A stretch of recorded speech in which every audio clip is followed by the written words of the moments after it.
Quero cumprimentar os irmãos com a graça e a paz do Senhor Jesus. Digo amém. Glória a Deus. Diga a paz do Senhor para quem está ao seu lado aí. A paz do Senhor. Glória a Deus. Irmão, liga as lâmpadas aqui, por favor. Glória a Deus. Diga graças a Deus pela chuva. Glória a Jesus. Eu quero pedir aos irmãos que abram a sua Bíblia. Você que trouxe sua Bíblia, abra, por favor, o segundo livro das Crônicas. Segundo livro das Crônicas, capítulo 29. Bendito seja o nome de Jesus Cristo. Aleluia. Glória a Deus. Para todos sempre seja louvado o nome do Senhor. Segundo livro das Crônicas, capítulo 29. Nós vamos ver a história de um homem, um rei, que foi próspero. Prosperou. Vamos ver por que ele prosperou. Quando se encontrar, digo amém. Amém. Versículo 1. Tinha Ezequias 25 anos de idade quando começou a reinar, e reinou 29 anos em Jerusalém. Sua mãe se chamava Abia e era filha de Zacarias. Fez ele o que era reto perante o Senhor, segundo tudo quanto fizera Davi seu pai. No primeiro ano do seu reinado, no primeiro mês, abriu as portas da casa do Senhor e as reparou. Digam, e as reparou. Glória a Deus. Versículo de número 20. Então o rei Ezequias se levantou de madrugada, reuniu os príncipes da cidade e subiu à casa do Senhor. Versículo de número 35. Além dos holocaustos em abundância, houve também a gordura das ofertas pacíficas e as libações para os holocaustos. Assim se estabeleceu o ministério ou o culto na casa do Senhor.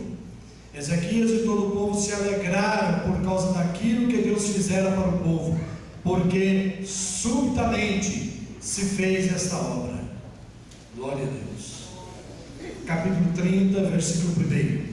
Depois disso, Ezequias enviou mensageiros por todo Israel e Judá. Escreveu também cartas a Efraim e a Manassés, para que viessem à casa do Senhor em Jerusalém, para celebrarem a Páscoa ao Senhor Deus de Israel. Glória a Jesus. Agora, no capítulo 31, os dois últimos versículos. Assim fez Ezequias em todo o Judá, fez o que era bom, reto e verdadeiro perante o Senhor seu Deus, em toda a obra que começou, no serviço da casa de Deus, na lei e nos mandamentos, para buscar o seu Deus de todo o coração, o fez, e prosperou. Digam, e prosperou. Glória a Deus. Capítulo 32, versículo 1 e 2.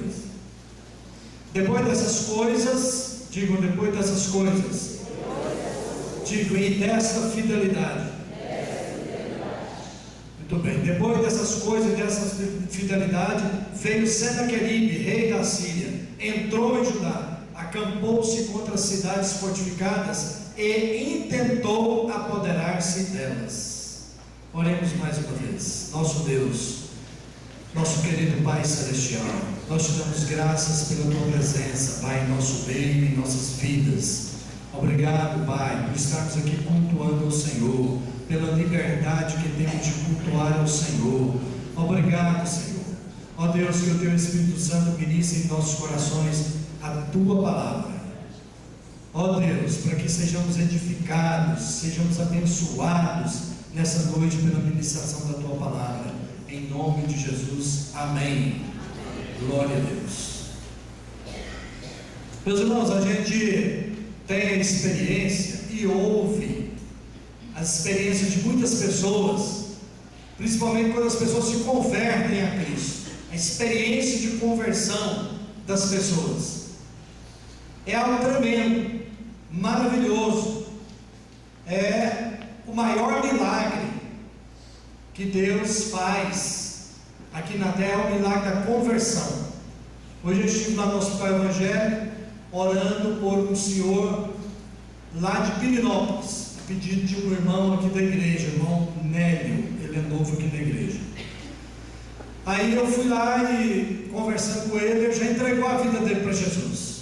Amém. Glória a Deus. E eu orei por ele, ele está com câncer. Um homem novo, de 58 anos de idade, apenas 2 anos mais velho do que eu. Mas muito forte, muito saudável.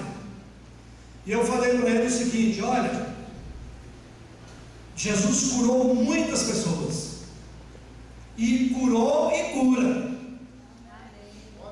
mas não está escrito na Bíblia que há festa no céu por uma cura, por uma pessoa sarar de um câncer, ou sarar de uma cegueira, ou de qualquer tipo de enfermidade. Não tem escrito na Bíblia que há festa no céu quando acontece uma cura física.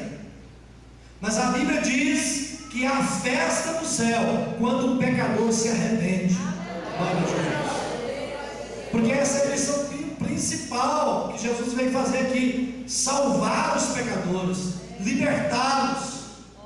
E quando isso acontece, o inferno se abala. Se quer ver o inferno se abalar e o diabo ficar preocupado, é a igreja começar a ganhar almas.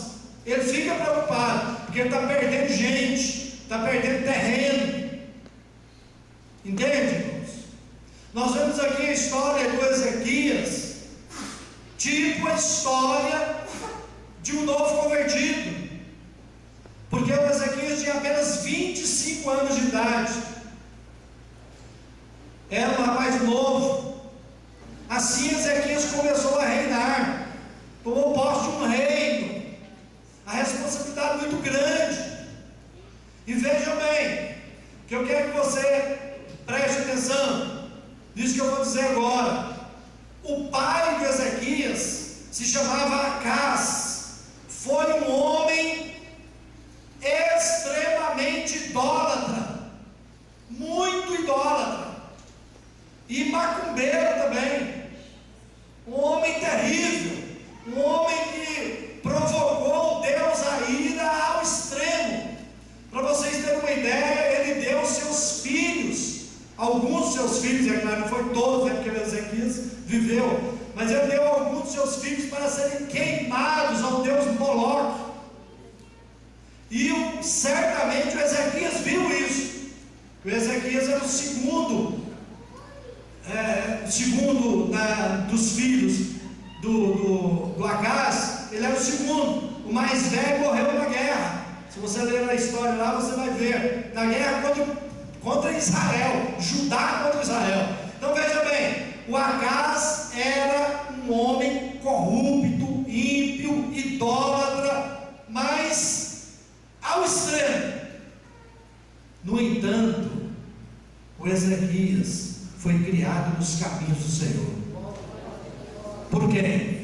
Não foi pelo pai, foi pela mãe.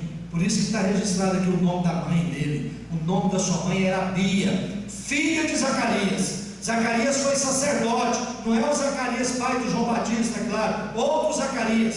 Esse Zacarias foi sacerdote do Senhor. Então o Ezequias foi criado nos caminhos do Senhor. Sabe por que eu estou dizendo isso, amados? Porque muitas vezes as pessoas que não dão certo em muitas coisas na vida começam a jogar a culpa em alguém. Meu pai que é culpado, porque meu pai era sempre um bêbado, batia na minha mãe, por isso eu sou desse jeito. Porque o meu pai era isso, ou minha mãe, ou o meu padrasto, e começa a jogar culpa nas transferência de culpa, é muito sério. Porque a pessoa que não toma uma atitude na vida é que começa a jogar culpa dos outros, culpas em situações, etc. Então, o Ezequias poderia jogar a culpa do pai. Meu pai era um rei de Israel, e era idólatra, e era macumbeiro, e era isso, e era aquilo outro, e tal. E ele não jogou a culpa em ninguém. Ele quis seguir os caminhos do seu avô, o Zacarias. Ele quis seguir os ensinamentos da sua mãe. Por isso ele prosperou. Então, quando ele assumiu o governo de Israel, ele fez a primeira coisa importante no seu reinado. Ele fez uma limpeza geral na casa de Deus. Ele fez uma limpeza geral no templo do Senhor. Por isso que eu li alguns versículos para os irmãos, apenas para orientação. Olha aí, no ano primeiro do seu reinado, no primeiro mês, abriu as portas do templo. O templo estava fechado.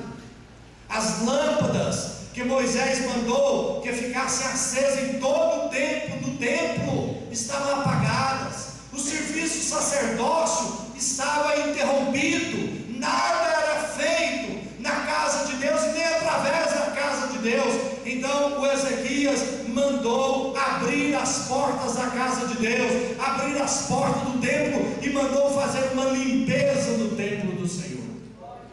Você pode dizer glória a Deus? Amados, o Senhor Jesus Cristo veio, e um dia ele pegou um chicote e saiu pelo templo. Ali, é claro que não era dentro do templo, mas fazia parte do templo, ali o átrio do templo. E ali tinham mercadores, tinham pessoas vendendo muitas coisas, promovendo comércio na casa de Deus. E ele expulsou a todos com chicote. Aí foi bravo Deus. Jesus usou ali de autoridade, saiu expulsando. Mas ele falou algo tremendo ali. Ele disse: vocês não sabem que aqui é a casa de Deus, e que a casa de Deus será chamada, futuro, né? Será chamada casa de oração para todos os povos. Glória a Deus. Amados, essa casa de oração que Jesus disse que será chamada casa de oração para todos os povos, não é esse templo feito por mãos humanas. Essa casa de oração, esse templo, sou eu e é você. Nós somos casa de Deus. Nós somos templos do Senhor. Nós somos casa de oração. Assim que Jesus falou que nós seremos chamados. Então, nesta casa de oração, que somos nós, para que Deus se manifeste nela e através dela, ela tem que estar limpa. Tem que ser promovida uma limpeza dessa casa de oração. Tem que ser promovida uma limpeza do templo do Senhor, que somos nós. Foi a primeira atitude do rei de Israel, do rei Ezequias. Uma certa vez, Jesus estava comendo com seus discípulos. E aí, os fariseus e saduceus e herodianos chegaram em Jesus e falaram para ele assim: olha, os seus apóstolos, seus discípulos não lavam as mãos antes de comerem, como é tradição nossa. Não tem isso na lei, mas tinha na tradição. E os judeus ortodoxos, eles colocavam a tradição acima da lei. E falaram para Jesus, e Jesus falou para os discípulos. E aí o Senhor Jesus Cristo, ele disse para eles, está aqui em Marcos capítulo 7, e vendo que alguns dos discípulos dele comiam pão com as mãos impuras, isto é, por lavar, pois os fariseus e todos os judeus, observando a tradição dos anciãos, não comem sem lavar cuidadosamente as mãos. E aí Jesus respondeu: bem profetizou Isaías a respeito de vós, hipócritas, como está escrito: este povo honra-me com os lábios, mas o seu coração está longe de mim, e em vão me adoram, ensinando doutrina que são preceitos de homens, negligenciando o mandamento de Deus. Guardais a tradição dos homens. E disse-lhes: jeitosamente rejeitais os preceitos de Deus para guardares a vossa tradição. E agora mais embaixo um pouquinho, quando Jesus continuou falando sobre isso, os seus apóstolos perguntaram para ele em particular sobre o que significava tudo aquilo ali que ele estava falando. E aí ele disse para os seus apóstolos o seguinte, versículo 18 do capítulo 7: então, vocês não entenderam?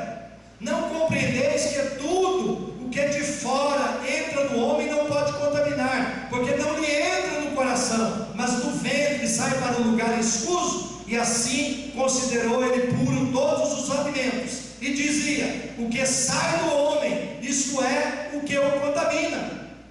Porque de dentro do coração dos homens é que procedem os maus desígnios, a prostituição, os furtos, os homicídios, os adultérios, a avareza, as malícias, o dolo, a lascívia, a inveja, a blasfêmia, a soberba, a loucura. Ora, todos esses males vêm de dentro e contaminam o homem.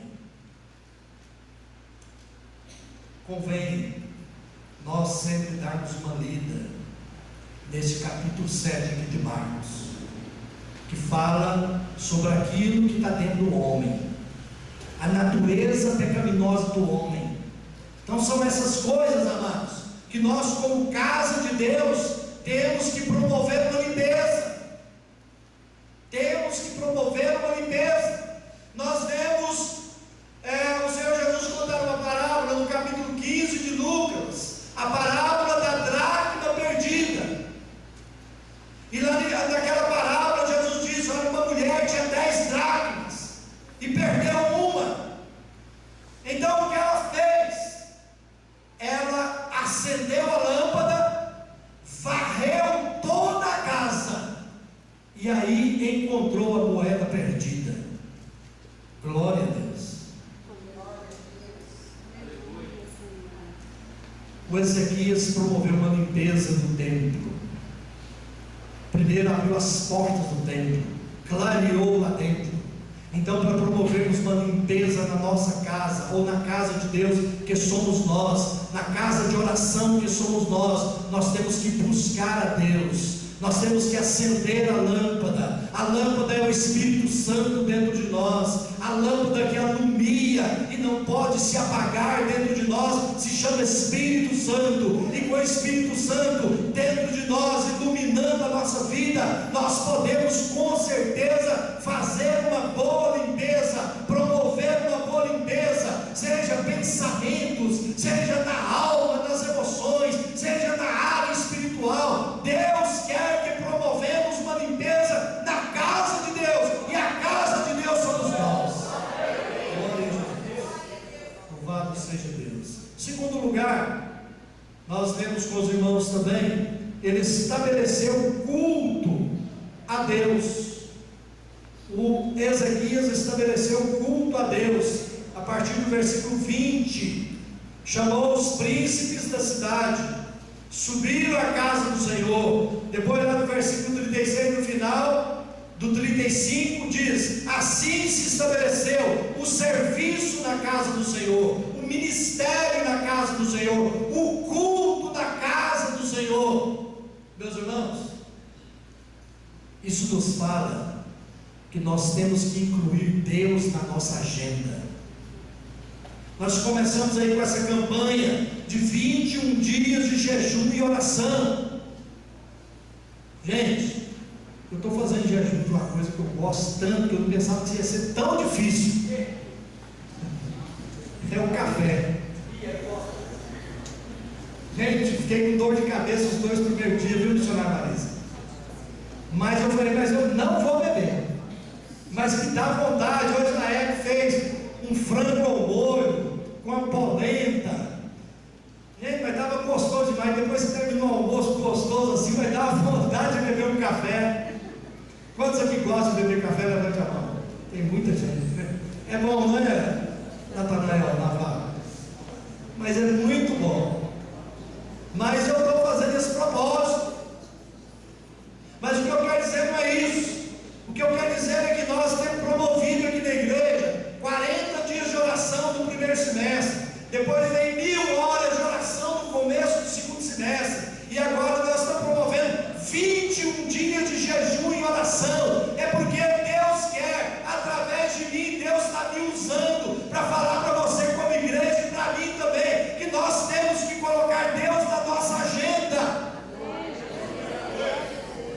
Colocar Deus na nossa agenda é estar falando com Deus todo dia, pensando em Deus toda hora, meditando em sua palavra também. Aleluia! Coloque Deus na sua agenda, querido. Coloque Deus na sua agenda, amada, em nome de Jesus. Amém. Hoje eu falei na escola dominical, mas que eu gosto muito. Eu creio até que os irmãos já sabem de cor. É João 14, 23. Quando o Senhor Jesus Cristo diz: se alguém me ama, meu Pai o amará, e viremos para ele e faremos dele morada. Diga: eu sou morada de Deus.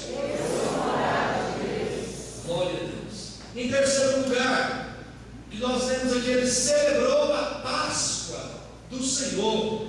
Meus irmãos, aqui tinha passado já vários anos, mais de, eu acredito que uns 300 anos, aqui com Ezequias, já tinha se passado após Salomão, após o reinado de Salomão. E o texto aqui diz que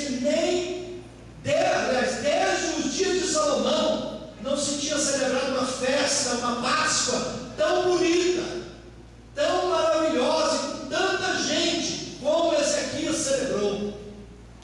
E a Páscoa é uma das festas que Deus ordenou que o povo fizesse, porque a Páscoa lembrava a saída do povo de Israel do Egito. Páscoa significa passagem. Quando eles passaram o Mar Vermelho, passaram para uma nova vida, para viver com Deus e para Deus. Então o Ezequias promoveu aqui a celebração da Páscoa. Amados, eu estava lendo aqui, houve um grande avivamento. Houve um grande avivamento. Capítulo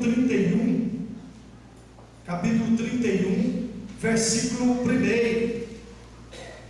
Olha aí o que está escrito: acabando tudo isso, todos os israelitas que se achavam ali saíram da cidade de Judá e, escutem bem, se quebraram as estátuas, cortaram os postes ídolos, derribaram os altos e altares por toda Judá e Benjamim, como também em Efraim e Manassés, até que tudo destruíram. Então tornaram todos os filhos de Israel, cada um para a sua possessão, para as cidades deles. Glória a Jesus. Louvado seja o nome do Senhor. E de outro texto aqui diz que houve grande alegria no meio do povo.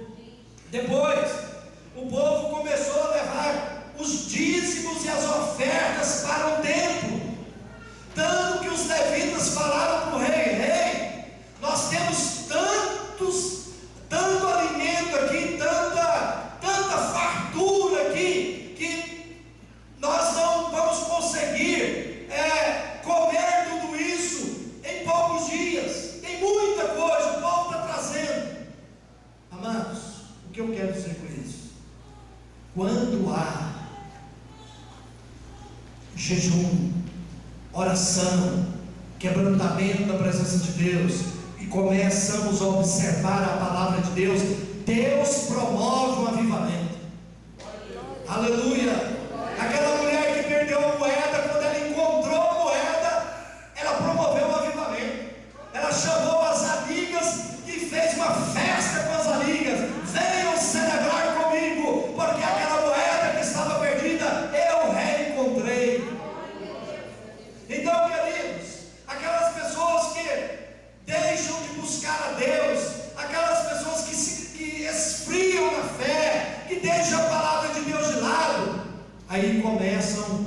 criticar, começam a achar coisas erradas nos homens, todos têm coisa errada, mas começam a apontar defeitos, começam a observar isso, observar aquilo, deixa de ofertar, não entrega mais o dízimo. É isso que acontece. Começa a se levantar ídolos. Aqui, quando o povo ficou avivado, eles começaram a derrubar os ídolos que tinham nas cidades, derrubar os postes ídolos. Postes ídolos hoje, eu ouvi um pregador dizer que são pessoas. Às vezes a pessoa começa a adorar uma pessoa. Aquela pessoa lá que é o grande pastor. Aquela pessoa lá que é o grande pregador. Quando aquela pessoa lá ora, os demônios saem, os enfermos são curados. E começa a levantar postes ídolos. Mas quando vem o avivamento, a coisa se inverte. Quando começamos a buscar a Deus, quando começamos a jejuar, quando começamos a colocar, passamos a pôr Deus na nossa agenda, aí, como dizia antigamente, o disco vira. Aí nós começamos realmente a buscar a Deus, a derrubar os postes ídolos, a tirar e fazer uma limpeza no templo, na casa de Deus. Começamos a pensar mais em Deus, pensar em coisas boas, pensar em coisas positivas, pensar que vamos ser vencedores, e aí a vida vai, e aí vem a luta e nós vencemos, vem o obstáculo e nós passamos por cima, e nós dizemos como salmista: contigo, Senhor, eu salto muralhas, com o Senhor eu desbarato exércitos, porque só no Senhor que somos vencedores, só no Senhor que somos fortes. Amém? Celebrou a Páscoa do Senhor. Houve um grande avivamento na nação de Judá. Tanto é que de outras nações, do povo de Israel, da nação do norte, o povo de Efraim, de Manassés, queriam participar também desse grande avivamento. Assim também a nossa vida. Nós precisamos de buscar esse avivamento, com jejum, com oração. Se você não entrou na campanha dos 21 dias, não tem problema você entrar na campanha dos 18 dias, não. Pode entrar faltando 18 dias. Comece a orar 1 hora por dia. Nesse período, orando, lendo a Bíblia, louvando, cantando. Comece a fazer isso. Comece a ter esse hábito. A sua vida vai mudar, a sua vida vai transformar, e você vai ser ganhador de almas. Você vai querer falar com seus amigos, você vai querer festejar com as suas amigas, você vai contar para os outros que o Senhor é bom, que a sua misericórdia dura para sempre, que Ele transforma vidas, que Ele nos ajuda, que Ele nos faz prosperar. Com Ezequias, os últimos versículos, penúltimo versículo eu li para vocês: em toda a obra que começou no serviço da casa de Deus, na lei e nos mandamentos, para buscar a seu Deus de todo o coração, fez e prosperou. Amém. Amém. Põe-se de pé em nome de Jesus. Glória a Deus. Aleluia, Jesus.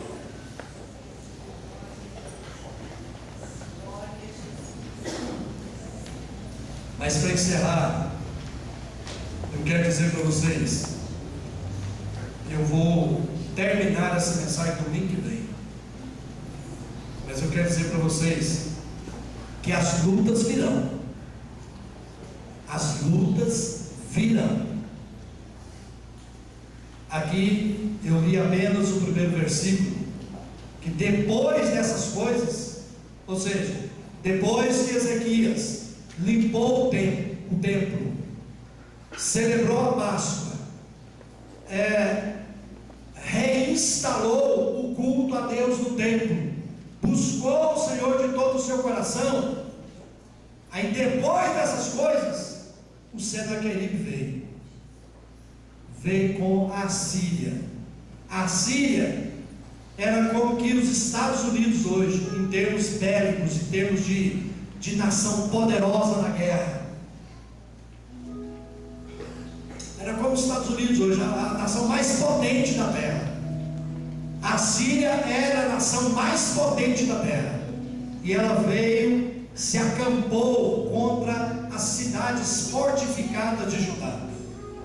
Então eu quero dizer para você, as lutas virão, mas fique sabendo de uma coisa, eu posso dizer para vocês, como o Ezequias disse para o povo de Israel, para o povo de Judá: escute bem, abra bem os seus ouvidos para escutar isso. Sede fortes e corajosos, não temais, nem vos assusteis por causa do rei da Síria, nem por causa de toda a multidão que está com ele, porque um há conosco maior do que o que está com ele. Glória a Deus. Não temas as investidas do diabo, não temas as lutas, não temas a enfermidade, não temas a porta fechada, não temas, porque um é maior que está conosco do que aquele que está no mundo. Como posso nessa palavra?